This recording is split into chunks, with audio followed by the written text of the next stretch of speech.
কয়েক বছরের ব্যবধানে দক্ষিণ এশিয়ার ৩ দেশের সরকারের পতন ঘটে। ঘটনাগুলো প্রায় একই ধাঁচের। সরকারের বিরুদ্ধে ছাত্র জনতার ক্ষোভ থেকে বিক্ষোভ এবং ক্ষমতাসীন দলের চরম পরিণতি। সম্প্রতি ভারতের নিকটতম প্রতিবেশী তৃতীয় দেশ হিসেবে সহিংস আন্দোলনে সরকার পতনের মুখ দেখল নেপাল। দেশটির প্রধানমন্ত্রী কেপি শর্মা ওলি পদত্যাগ করেছেন। এর আগে সামাজিক যোগাযোগ মাধ্যম নিষিদ্ধের প্রতিবাদে সহিংস বিক্ষোভে পুলিশের সঙ্গে সংঘর্ষে অন্তত ২০ জন নিহত হন। দেশজুড়ে কারফিউ জারি করা হয়েছে এবং সেনাবাহিনী পরিস্থিতি নিয়ন্ত্রণে আনার চেষ্টা করছে। বিক্ষোভকারীরা পার্লামেন্ট ভবনে হামলা চালিয়েছে এবং কয়েকজন রাজনীতিবিদের বাড়িঘরে অগ্নিসংযোগ করেছে।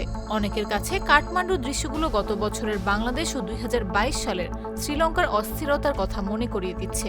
যদিও বাংলাদেশ ও শ্রীলঙ্কাও ভারতের কাছের প্রতিবেশী, কিন্তু ঐতিহাসিক মানুষে মানুষের সম্পর্ক, অর্থনৈতিক ও কৌশলগত গুরুত্বের কারণে কাঠমান্ডুর সঙ্গে দিল্লির সম্পর্ক বিশেষভাবে গুরুত্বপূর্ণ। নেপালে রয়েছে গুরুত্বপূর্ণ হিন্দু তীর্থস্থান, ট্রান্স হিমালয় অঞ্চলের মুক্তিনাথ মন্দির সহ বহু উপাসনালয়। প্রতি বছর হাজার হাজার ভারতীয় তীর্থযাত্রী সেখানে যান। অর্থনৈতিক দিক থেকেও নেপাল ভারতের ওপর নির্ভরশীল, বিশেষ করে তেল ও খাদ্য আমদানিতে। দুই দেশের বার্ষিক বাণিজ্য প্রায় $৮.৫ বিলিয়ন। ভারত নেপাল সম্পর্কেও অতীতে টানাপোড়েন ছিল, যা এখন নতুন করে সামলাতে হবে। ২০১৯ সালে ভারত একটি নতুন মানচিত্র প্রকাশ করে, যেখানে নেপালের দাবিকৃত কিছু এলাকা ভারতের অংশ হিসেবে দেখানো হয়।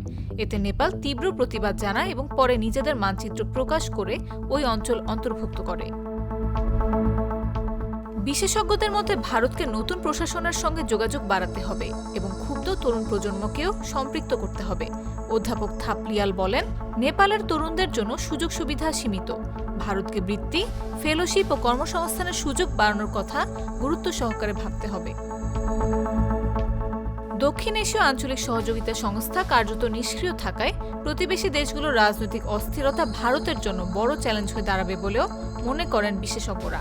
বিশ্লেষক মেহতার মতে, ভারত তার বড় শক্তি হওয়ার স্বপ্নে মগ্ন হয়ে আশেপাশের দেশগুলোর দিকে মনোযোগ কমিয়ে দিয়েছে। কিন্তু বৈশ্বিক শক্তি হতে হলে প্রথমেই নিজের আশেপাশে নিরাপদ ও স্থিতিশীল পরিবেশ নিশ্চিত করতে হবে।